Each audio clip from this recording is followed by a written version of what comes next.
আমি 19শে জুলাই আহত হয়েছি। কালকে আমার সকাল 7টার সময় ইমার্জেন্সিতে অপারেশন হবে।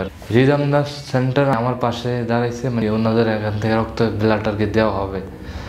তো আমি ওনাদের কাছে আসছি রক্ত নেওয়ার জন্য। 19শে জুলাই যখন জুম্মার নামাজ পড়া 3:30টার দিকে ভাত টাত খেয়ে আর কি বের হয়েছি, গোলচক করে আমরা দাঁড়িয়ে আছি এবং কি আমরা মিছিল করতেছি। এর মধ্যে মনে করেন যে পুলিশ একদিক দিয়ে ফায়ার করতেছে, ফায়ার করতে করতে করতে করতে আমাদেরকে আইডিয়াল কলেজের সামনে ওই ফোন নিয়েছে।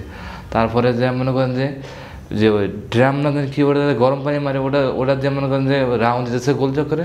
রাউন্ড দেওয়ার পরে দেখলাম পুলিশ সদস্যরা দেখলাম বয়ে ফায়ারিং করছে। তখন আমি ইট পাখা মারতে গেছি, মানে অন্যদিকে আমার গাড়িটা শ্যুট করছে, এন্ডে ঢুকছে, এন্ডে বের হয়েছে। 5টা ছিঁড়াগুলি খাইছি আমি।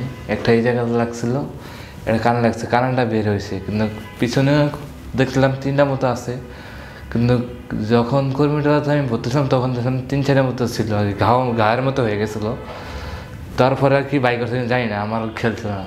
তারপরে আমাদের ইসলামিক হাসপাতালে নিয়ে গেছিলো। ইসলামিক হাসপাতালে নেওয়ার পরে আমার অনেক বুলেট, মানে রক্ত বন্ধ হয় নাই, তাই বন্ধ হয় না দেখা কর্মীটালা হাসপাতালে পাঠাইছে। তারপরে ওখান থেকে মনে করেন যে 23 দিন ছিলাম আমি, 23 দিন চিকিৎসা নিয়েছিলাম। তারপরে ওখান থেকে রিলিজ দিয়েছে।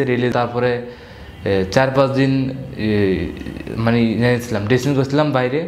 ড্রেসিং করার পরে দেখলাম যে হালকা হালকা শুকিয়ে আসছে। তারপরে আমার এই হাত মনে করেন যে অপস হয়ে গেছে, মানে এখনও অপস। তো আমি পিজি হাসপাতালে আসছি যে মানে এটা আবার পরীক্ষা নিতে। পরে ডাক্তাররা বলছে এটা অপারেশন করা লাগবে। কালকে আমার সকাল 7টার সময় ইমার্জেন্সিতে অপারেশন হবে। হৃদয়নাথ সেন্টার আমার পাশে দাঁড়াইছে, মানে ওনাদের এখান থেকে রক্ত ব্লাড আর কি দেওয়া হবে।